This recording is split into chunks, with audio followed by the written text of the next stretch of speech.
Siapa sih yang nggak pernah ngerasain sakitnya dikhianati? Rasanya tuh salah satu luka emosional yang paling dalam ya. Nah, dalam beberapa menit ke depan, kita bakal coba cari jalan bareng-bareng untuk bangkit dari luka itu, menemukan lagi kedamaian spiritual setelah kepercayaan kita rasanya hancur berkeping-keping. Kita mulai dari pertanyaan yang kuat banget nih. Bagaimana jika amarahmu sebenarnya adalah sangkar yang mempenjarakanmu? Coba deh renungkan sebentar. Kemarahan yang selama ini kita pegang erat-erat, apa itu beneran jadi perisai yang melindungi kita? Atau jangan-jangan itu justru penjara yang kita bangun sendiri? Oke, pertama-tama kita bakal bongkar satu hal yang bahaya banget, jebakan kebencian. Kita akan lihat kenapa justru dengan terus-terusan menyimpan dendam, ironisnya yang paling tersakiti itu ya diri kita sendiri.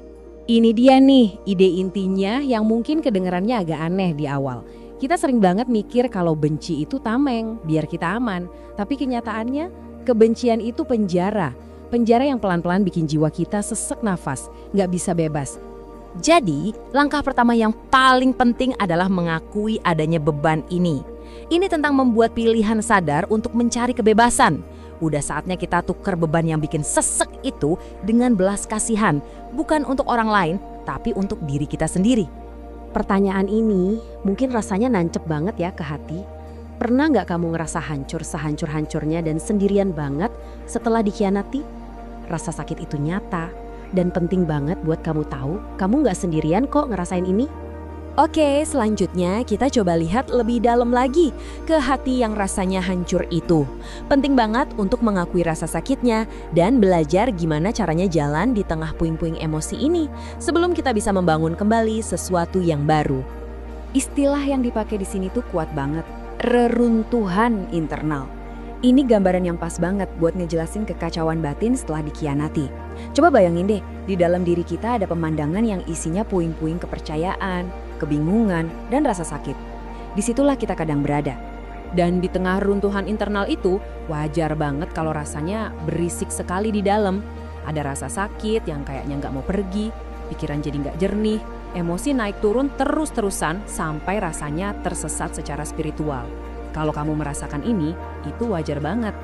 Nah, sekarang kita sampai di titik balik yang paling penting. Sebuah pilihan yang mungkin terasa radikal, yaitu memaafkan. Dan ini yang harus kita ingat baik-baik. Tindakan ini bukan untuk mereka, sama sekali bukan. Ini untuk diri kita sendiri.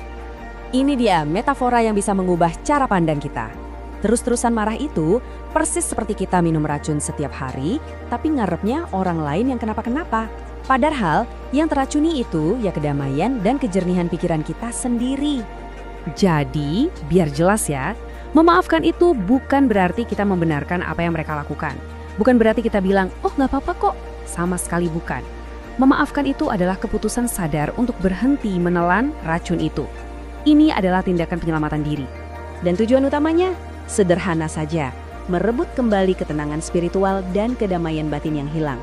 Ini tentang mengambil kembali kendali atas apa yang ada di dalam diri kita. Sekarang, kita masuk ke bagian yang paling transformatif. Gimana caranya luka yang tadinya bikin lemah, justru bisa jadi sumber kekuatan. Gimana rasa sakit itu bisa diubah jadi fondasi iman yang baru dan lebih kokoh. Jalan pembaruannya bisa kita lihat dalam 3 langkah sederhana. Pertama, berserah. Lepaskan keinginan untuk mengontrol segalanya. Kedua, rebut kembali. Ambil lagi kedamaian dan kejernihan pikiran yang jadi hak kita. Dan yang ketiga, bertransformasi. Ubah luka yang paling dalam itu jadi iman yang baru. Hasil akhirnya apa dari perjalanan ini? Rasa sakit yang tadinya menggerogoti, sekarang berubah jadi kekuatan spiritual yang tenang tapi tangguh. Sebuah kekuatan yang gak cuma menyembuhkan, tapi juga membentengi kita untuk menghadapi badai apapun di masa depan. Jadi, kita akhiri dengan sebuah pertanyaan untuk Anda renungkan.